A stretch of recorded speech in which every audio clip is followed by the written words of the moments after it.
Ipinagdiinan ni COMELEC Chair Sixto Brillantes na hindi niya papayagang makaalis ng bansa ang dating Pangulong Gloria Macapagal-Arroyo para magpagamot ng kanyang karamdaman. Kung basta po pwede rito, bakit naman kailangan siya lumabas?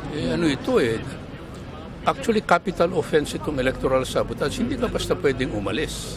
No? Unless talagang very urgent. And when the doctor says kailangan siya umalis, okay lang. Isa ito sa mga wish ni Brillantes na nagsaselebrate ng kanyang ikapitumpong mahigit na kaarawan ngayong araw na ito.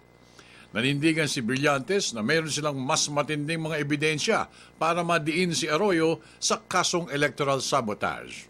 We always oppose any move to bring her out of the country. Being a national, ibig sabihin, malaking offense ito. Capital punishment ito. Hindi madali ito. Kung ordinary lang ito, di matagal na kami hindi nag-oppose. Idinagdag pa ni Brillantes na kahit na hindi sila makalusot sa Korte Suprema, titiyakin nila na muli silang maghahay ng protesta sa hukuman para hindi makalabas ng bansa ang dating Pangulo.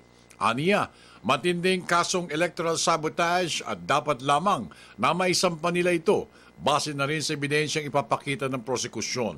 Ayon pa kay Brillantes, mas makabubuti aniya na dito na lamang gamutin sa bansa si Congresswoman Arroyo at dalhin dito ang mga gagamiting ekwipo para magamot ang umano'y matinding karamdaman nito. Pero kung sakasakaling ma-turn yung tide, what happens now, Congressman Chairman?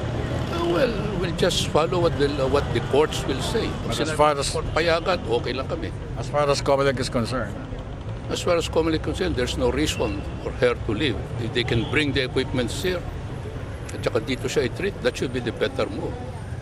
Para walang issue. para sa Telebisyon ng Bayan, ako naman si Noel Perfecto.